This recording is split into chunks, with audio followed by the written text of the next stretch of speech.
I didn't come to Asheville looking for ghosts. But that didn't stop them from finding me. The town looked like it had been forgotten on purpose. Trees leaned over the roads like crooked old men whispering secrets.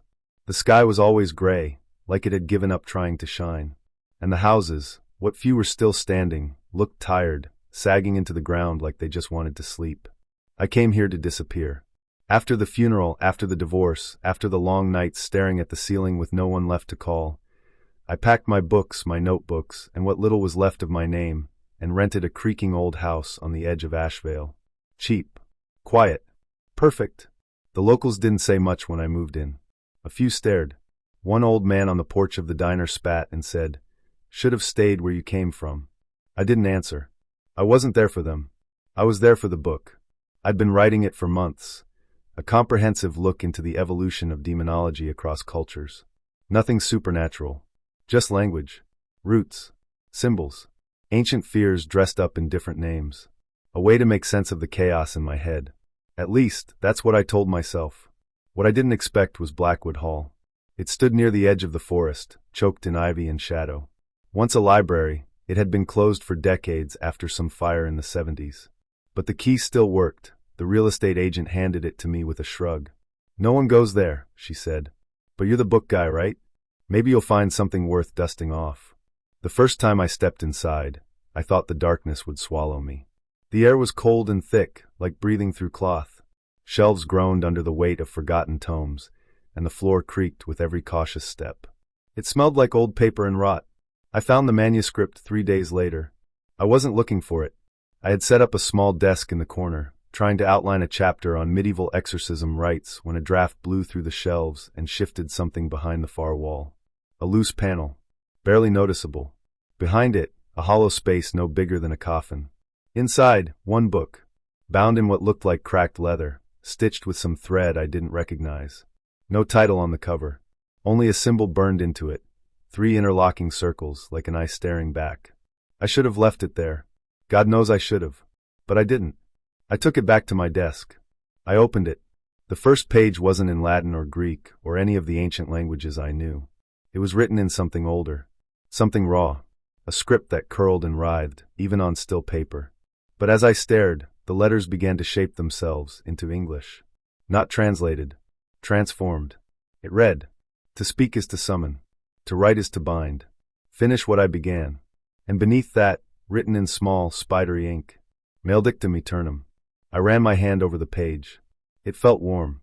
That night, I dreamed of fire, and a voice I didn't recognize whispered my name from the shadows of a long, empty hall.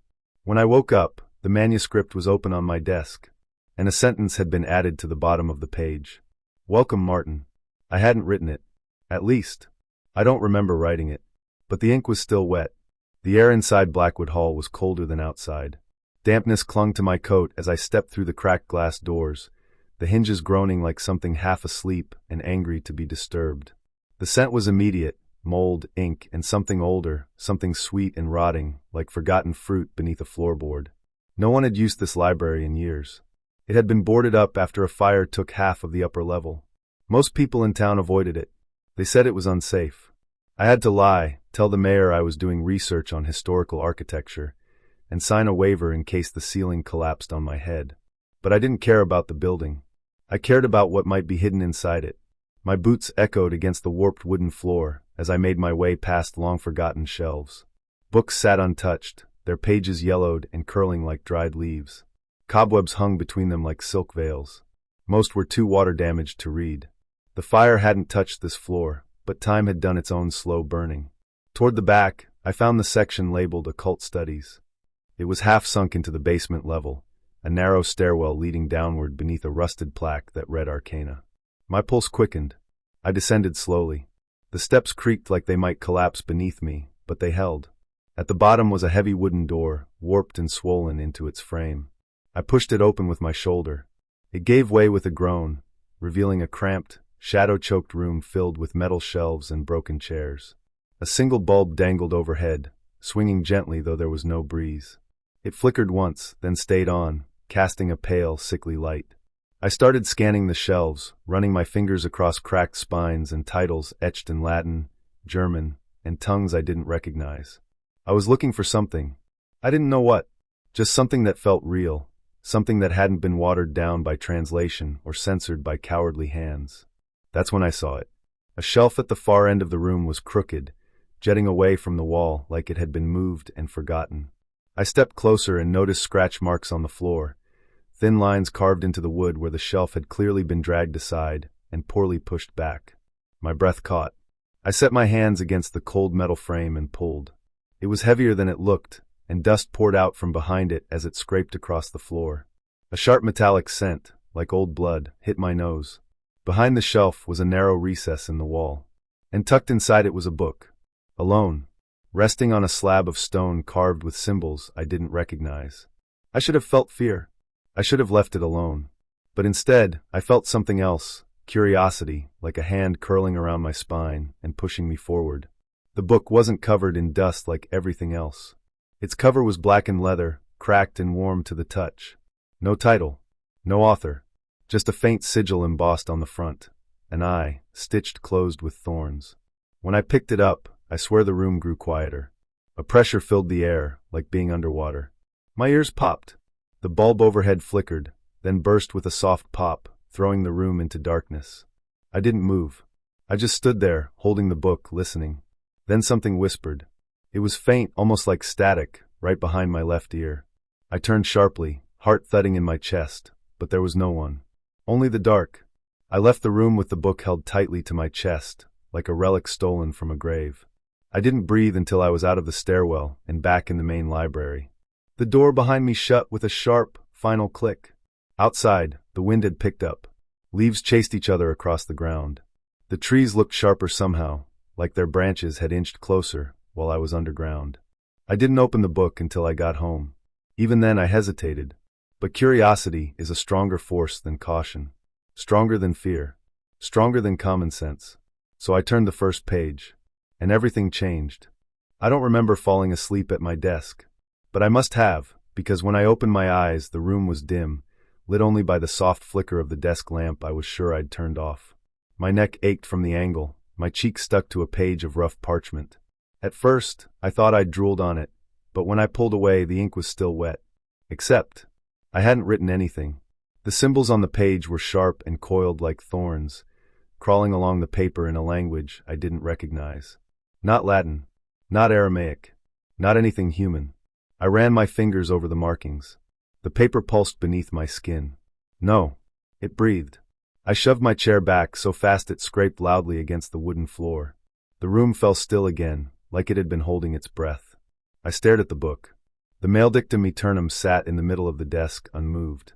Closed. But I swear it had been open. I'd seen those markings. I reached out slowly and lifted the cover. The pages fluttered on their own, like caught in a breeze, though every window in my study was closed. They stopped at a section I hadn't translated yet, Chapter 5, if the crooked numbering was correct. The heading was hand-scratched in crimson ink, and it read, The Whispering Gate. A cold breeze brushed the back of my neck. I turned, heart hammering, but saw nothing but shadows curling in the corners of the room. I told myself it was just the old house. It creaked and groaned in strange ways, especially at night. Still, I closed the book gently and placed it inside the desk drawer. As I pushed it in, something whispered. A single word. Not loud, not harsh. Just close. Martin. I froze. It had come from behind me, low and clear, like someone was inches from my ear. I spun around. No one. Nothing. Just the empty hallway beyond the door, and the sound of a clock ticking in the dark. I didn't sleep that night. The next morning, I tried to convince myself I'd dreamt it all. That it was exhaustion. That grief was still clawing at my mind, making me see and hear things that weren't there. But something had changed. My notes were different. Whole sentences I don't remember writing now lined the margins in my handwriting, except I always used a black ink pen. These were written in deep red, almost brown. One read, To open the gate, one must first speak its name. Another said, Names hold power. Be careful what you call. I tried to laugh it off. Maybe I had written them. Maybe I was just getting too immersed in the project. Writers do that. We get lost in the worlds we create. But that night, as I lay in bed, half asleep, I heard the voice again. Only this time, it wasn't whispering to me. It was whispering through me. My mouth moved on its own, lips trembling around words I didn't understand. Guttural, thick, ancient sounds. I bit down on my tongue to stop it and tasted blood. Then silence. I didn't sleep after that either. By the third day, I noticed the shadows in the house didn't behave like they used to. They lingered longer in corners. They seemed to follow me. The air in the study was heavier, like something was watching, waiting. I stopped using the desk lamp and started writing in daylight only. Still, I kept translating. I couldn't stop. It was as if the book wanted to be finished. And deep down, I wanted to know what came next. Even though I was starting to understand, whatever I was writing wasn't just a book. It was something else. Something alive. Chapter 4, The Librarian's Warning. First-person narration.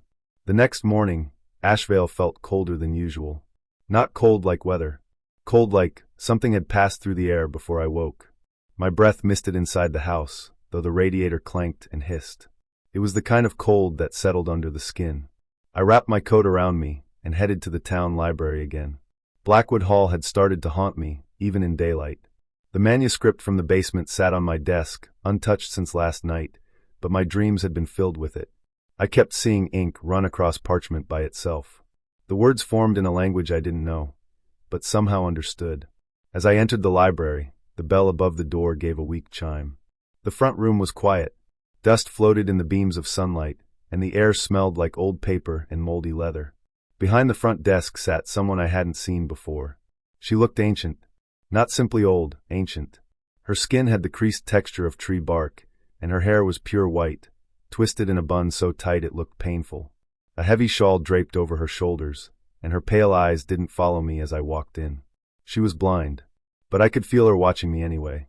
"You found it, didn't you?" she asked without looking up. I stopped in my tracks. "Excuse me?" "The book. You found it." There was a thick silence between us. Only the ticking of a wall clock filled the space. "Who are you?" I asked. Her mouth twitched into something like a smile, but it didn't reach her eyes. "Name's Greaves. I used to be the head librarian here. Been retired for years, but I always come back when the book reappears." My chest tightened. She couldn't know. She was guessing. Old woman's superstition. That had to be it. "You're mistaken," I said, shifting uncomfortably. "I found some rare texts, yes, but nothing dangerous." She laughed.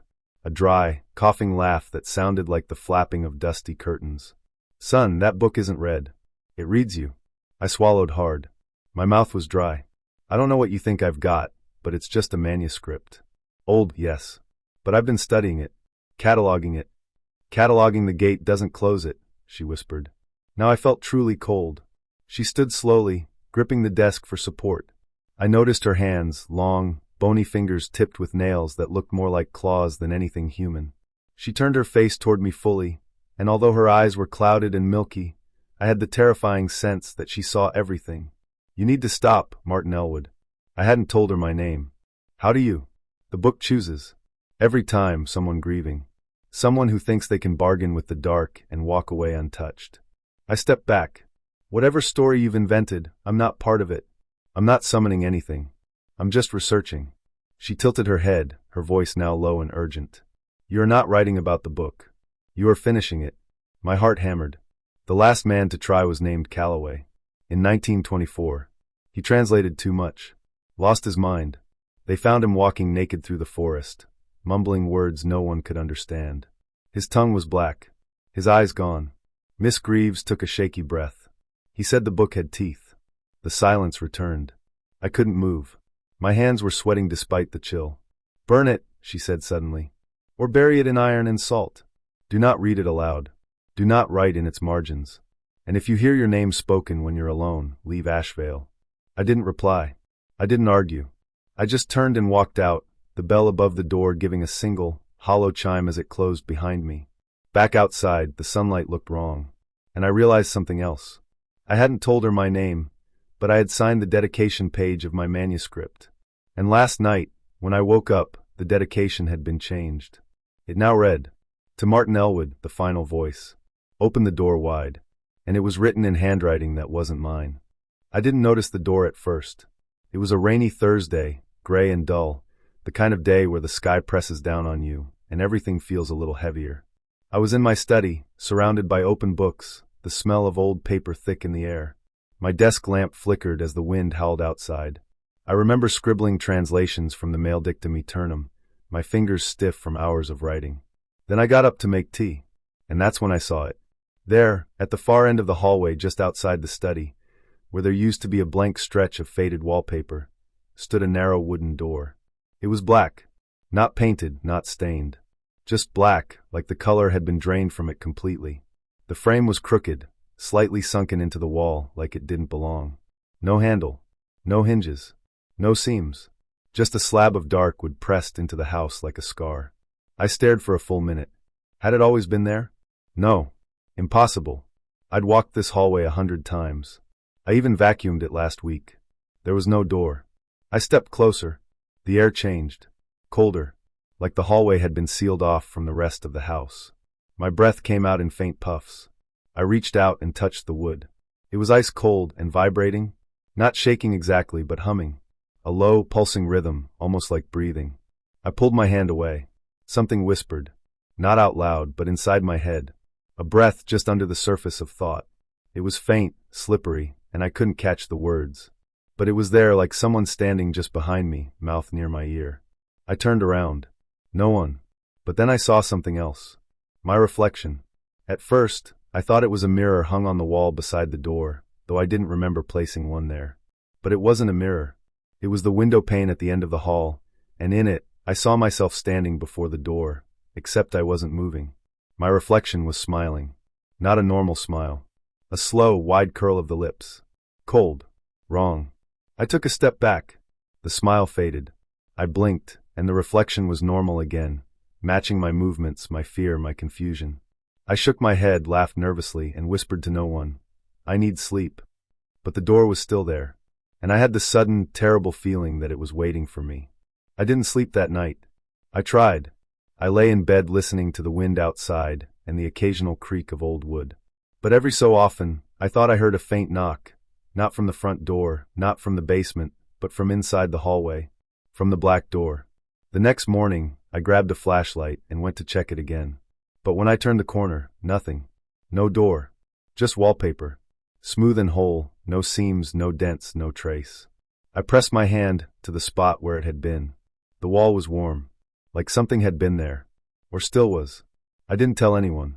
Who would believe me? A grieving man living alone, translating a cursed book, talking about doors that disappear and reflections that smile on their own. But I knew what I saw, and I knew one more thing. That door would come back. And next time, I might not be the one opening it. Something else might. I woke up gasping, drenched in sweat, the sheets twisted around my legs like vines.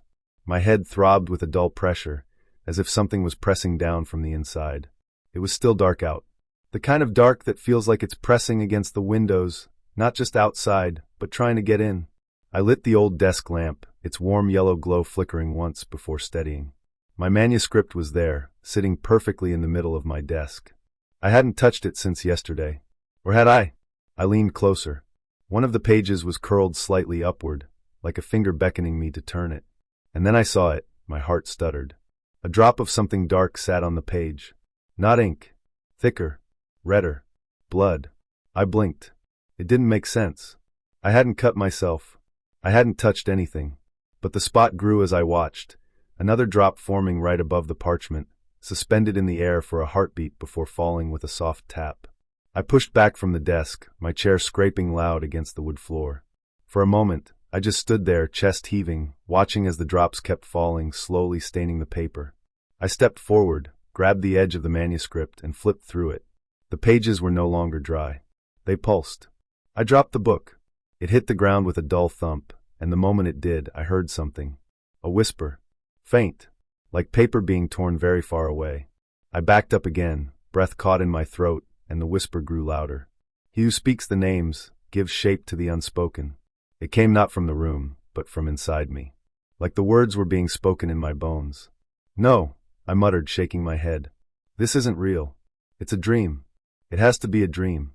But the air was too cold, the floor too solid beneath my feet, the smell of rust and mold too sharp. It was real. Every bit of it. I knelt down, hands trembling, and picked up the manuscript again. A sentence had appeared, one I hadn't written. I know every word I've ever typed. I know the shape of my thoughts. This wasn't mine. It was written in a dark, rusty ink that shimmered wet beneath the light. He who speaks the names gives shape to the unspoken. The letters looked wrong, curved in unnatural ways, like something alive had written them with fingers instead of pens. I felt a compulsion stir deep in my chest. A pull, as if the sentence was meant to be said aloud. I didn't want to, but my mouth moved on its own. He who speaks the names gives shape to the unspoken. The words felt heavy as they left my tongue, like chewing on glass. The temperature in the room dropped so fast that my breath fogged the air. Then silence. Not the comfortable kind. The wrong kind. The kind of silence that feels like something is listening. I turned slowly, heart pounding in my throat, and saw my reflection in the window. But I wasn't moving. I stood frozen, while the man in the glass blinked. Not me. The reflection blinked again, then smiled. My smile, but twisted, wider than it should have been. I stumbled back, knocking over the chair. My reflection didn't follow. It stayed upright, watching. The manuscript lay open at my feet, and the blood had formed a perfect circle around the page. Inside it, a symbol I didn't recognize was drawn. It pulsed with a soft red glow, faint, like the last light of sunset. The room felt smaller suddenly. I grabbed the manuscript and shoved it into the drawer, slamming it shut. Instantly the cold lifted. The whisper stopped. But the reflection, it didn't leave. It stayed, grinning at me from the glass, even as I turned out the light. Even as I crawled into bed and pulled the blanket up to my chin. And long after I closed my eyes, it was still there, smiling. I woke up to the sound of something scratching at the window. Not the glass itself, but the wood frame, like nails dragging slowly along the sill. The sound was steady, rhythmic, as if it had purpose. I sat up in bed, heart already thudding. For a long moment, I didn't move. I just listened. It stopped the second I breathed too loud. I pulled the curtain aside. Nothing was there. Only the fog again, thick as ever, blanketing the streets like wet cotton. The street light just outside flickered, buzzed, then died, leaving everything in a dull gray hush. The air felt heavier than it should have. Wrong somehow. And still. So still. I got up, shivering from the cold that wasn't just cold anymore. It felt like something crawling across my skin. I walked to the desk in my study, where the mail dictum aeternum waited. I didn't remember leaving it open. But it was. A new passage had appeared. The ink was still glistening, as if freshly written. The world forgets when the gate remembers. Speak, and the town will bend. I didn't write that. I would have remembered. But I knew better now. This book didn't need my permission anymore. Later that morning, I went into town. It was Sunday. Church bells should have been ringing. But the old church tower stood silent, its bell rusted and broken, had been for years. Still, a few minutes after 3:30 a.m., I'd heard them. 3 chimes. No more. I thought I imagined it. I stopped by a small cafe near the bookstore, but something was off. People looked pale, slow, like they hadn't slept in days. A boy sat by the window, drawing with crayons on a paper napkin. I watched him, sipping stale coffee. He wasn't drawing superheroes or houses. He was sketching symbols, circles inside triangles, jagged lines with hooks and thorns. The same symbols that lined the margins of the mail dictum aeternum. I knew them now. I'd memorized them. Some were warnings. Others were names. I walked over to him. "Hey bud, what's that you're drawing?" He didn't look up, just whispered. The man in the black room showed me. He said they protect me. I felt my stomach twist. His mother, sitting nearby, didn't even look concerned. Just stared out the window with dead eyes. Like she wasn't really there. By the afternoon, things only got worse. I passed a woman on the sidewalk who smiled at me like she knew me, but her eyes were all wrong, wide, red at the edges, not blinking. Her smile stretched too far. When I glanced back, she was gone. At the general store, the cashier was sobbing quietly. His hands trembled as he rang up my items. "You okay?" I asked. "They forgot me," he said, not looking at me. "My wife. My kids." I walked into the house, and they asked me who I was. My little girl screamed. He scanned my last item. I don't think I exist anymore. I left the groceries behind and walked out. Back home, I tried to take notes. My journal entries were jumbled now. Sentences I didn't remember writing appeared between the lines. He watches through the ink. Don't look into the mirror after sundown. Let him in, and he'll teach you to forget pain. I shut the journal and shoved it away. My hands were shaking again. Asheville was changing. People were forgetting things, faces, names, even the way home. It was like the town's memory was being slowly erased, like someone was tearing pages out of a book and scribbling nonsense in their place. And me? I was still here, still remembering, which meant whatever this thing was, Odegaard or something worse, wasn't finished with me yet. The line between the book and the world was blurring. I went to the bathroom to splash cold water on my face. As I looked into the mirror, something flickered behind me, just for a second. A tall figure in black, standing at the end of the hallway. But when I turned around, there was nothing there. Only the faint smell of smoke and ink. And somewhere in the distance, far beyond the town, the bells rang again.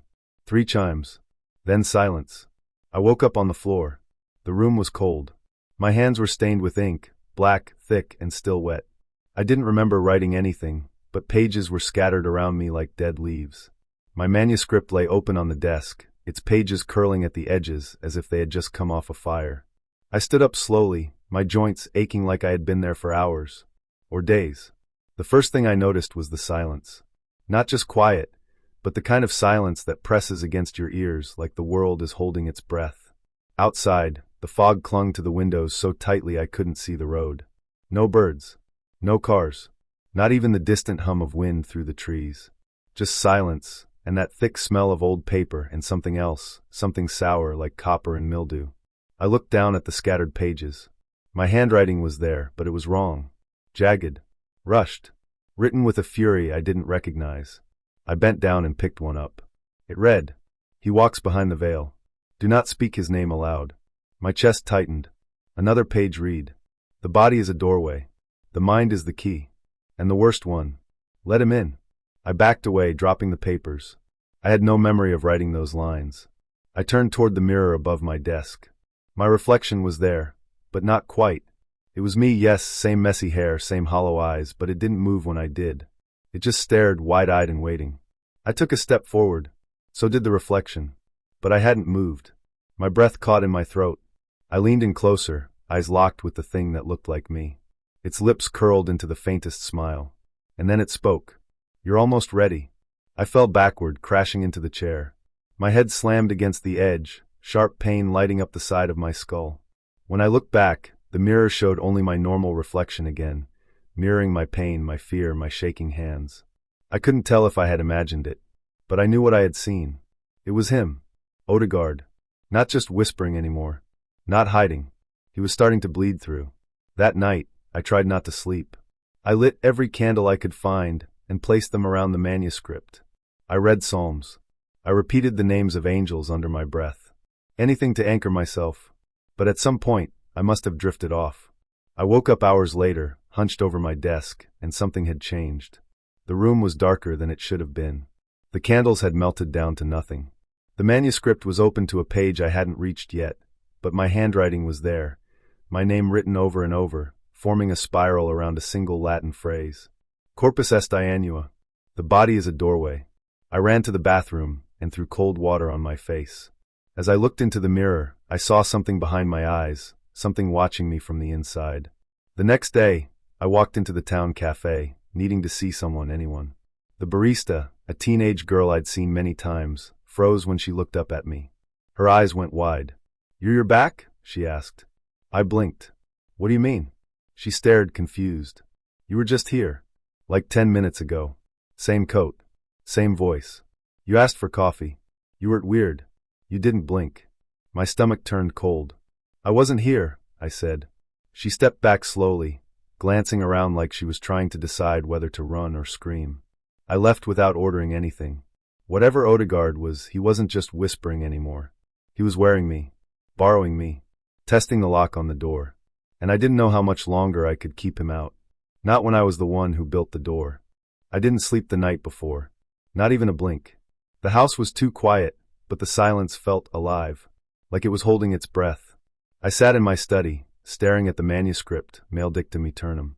It sat there on my desk, closed but pulsing. Not with light. Not with sound. With something else. Like a heartbeat I could feel in my bones. I had finished translating chapter 11 the night before. And that's when I saw the cracks appear. Not just in the ceiling or the walls, but in the world around me. Yesterday, I walked to the market and passed by Mrs. Calder, the old florist who used to give me free marigolds. I waved. She stared straight through me, as if I wasn't even there. 2 hours later, I walked by again. Her shop was boarded up. Windows shattered, like it had been abandoned for years. But I just saw her. I swear I did. This manuscript, it wasn't just words. It was changing things. Changing time. I opened the book. My fingers trembled. I didn't want to keep going, but I needed to understand. I had to know what I had done. The text on the next page wasn't like the others. No Latin. No sigils. Just one sentence, carved into the parchment like it had been scratched by bone. Finish what you began. I pushed the book away. Hard. It hit the floor with a deep thud. The sound didn't echo. It sank. And then the room changed. My bookshelf began to shake. The light bulb above me dimmed until it buzzed and popped. The windows darkened, not from clouds or nightfall, but from something pressing against the glass. Like a wall of fog with eyes. I backed away, heart pounding, hands cold. The book opened itself. I swear to you, it opened itself. The pages flipped, fast, like a storm wind had caught them. Then it stopped. Chapter 12. The final chapter one hadn't dared to touch. And at the top, in deep red ink, the gate hungers. I don't know what came over me. I sat down, picked up the pen, and started writing. Not translating, writing. My hand moved on its own, but the words came from me. They were inside me now. My handwriting filled the lines. Symbols followed. Circles within circles. Words and languages I'd never studied, but somehow knew. And as the ink dried, the air in the room thickened. Then I heard it. From the walls. From under the floorboards. From inside the paper. A voice. Low. Ancient. Patient. It said, "Almost home, Martin." I looked around. My study, the desk, the books, the lamp, were all warping. Not melting, no. Stretching. Like shadows just slightly out of sync with the objects casting them.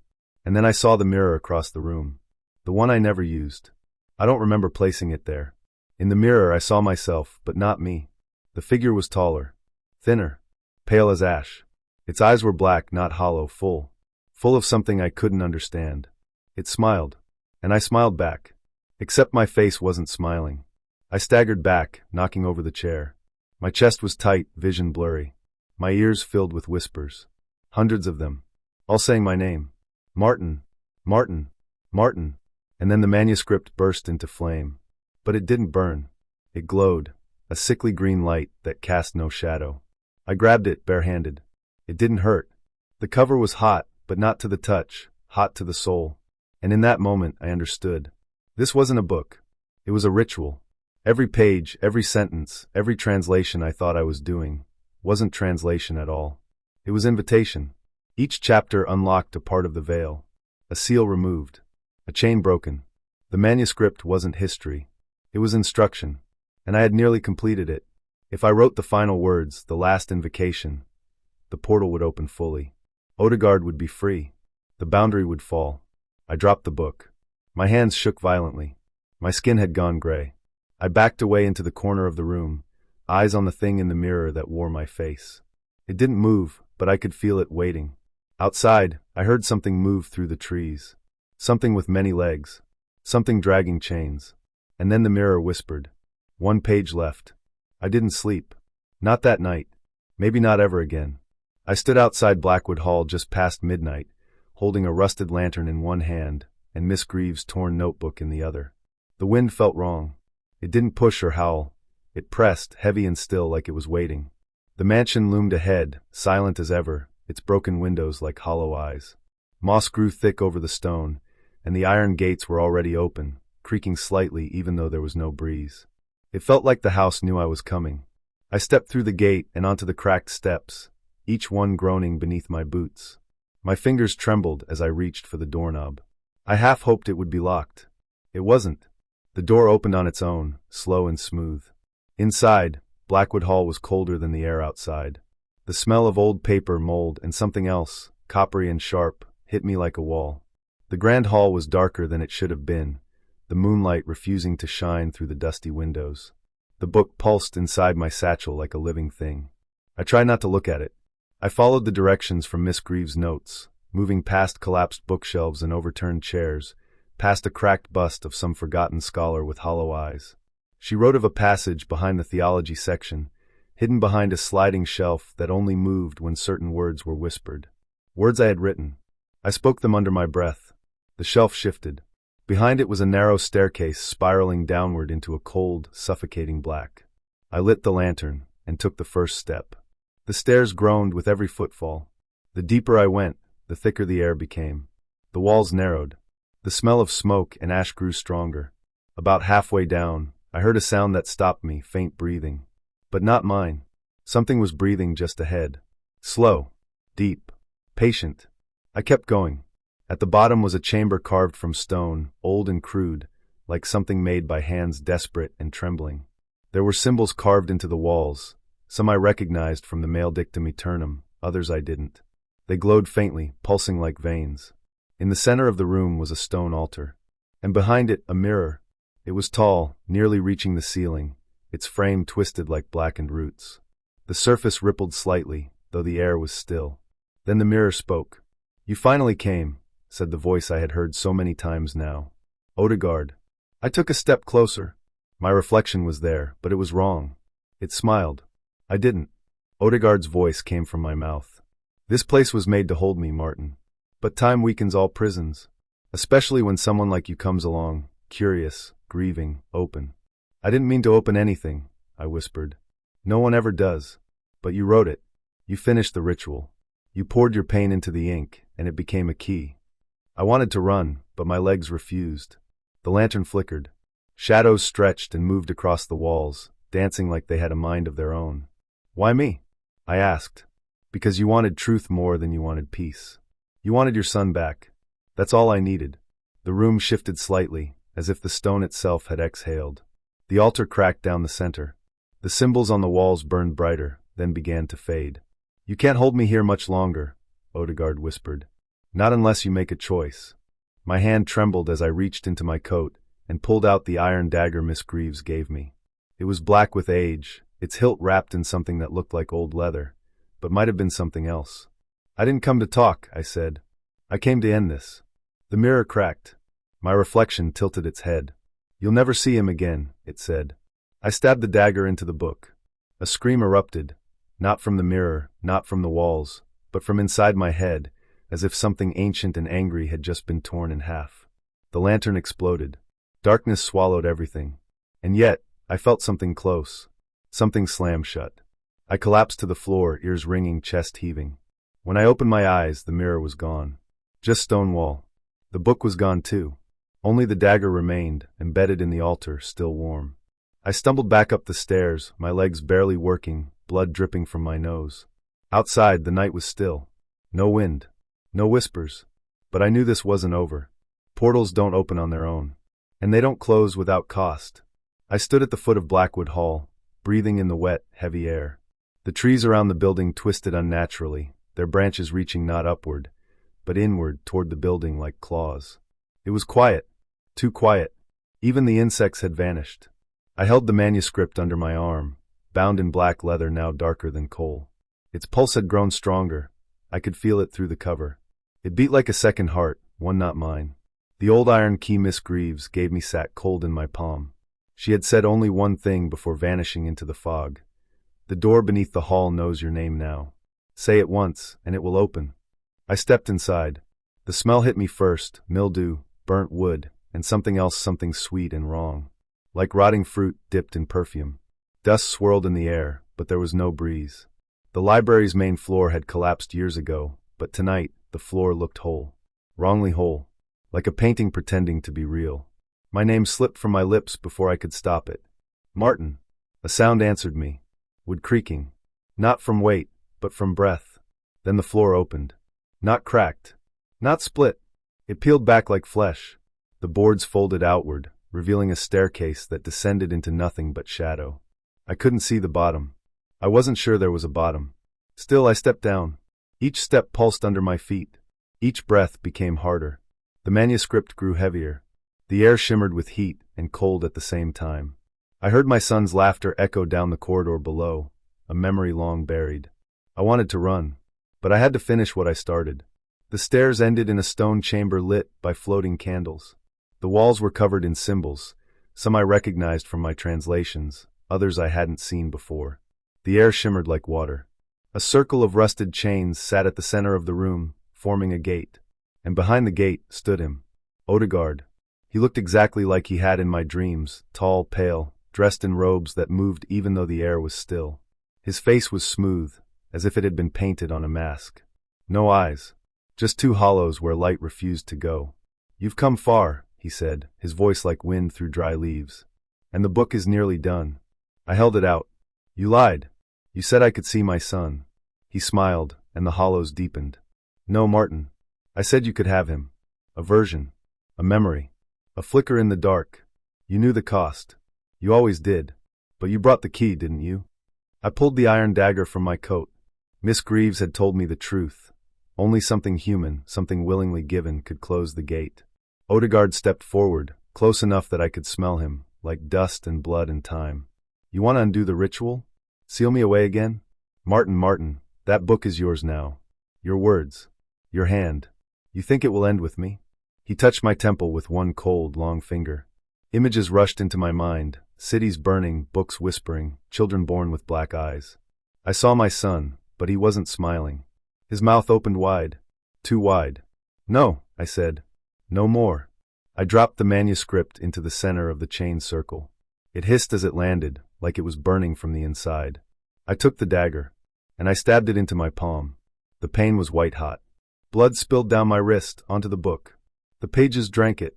The leather writhed. Odegaard screamed, not with fear but rage. "No!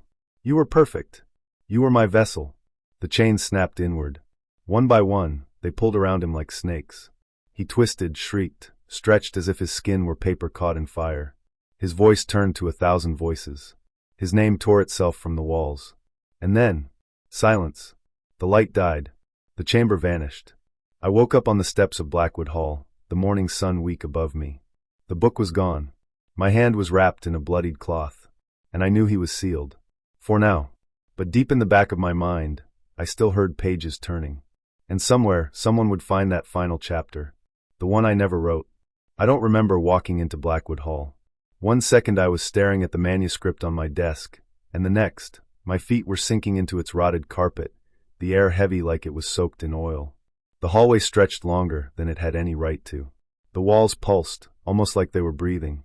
My flashlight flickered with every step I took, its beam too weak against the darkness that pressed in from all sides.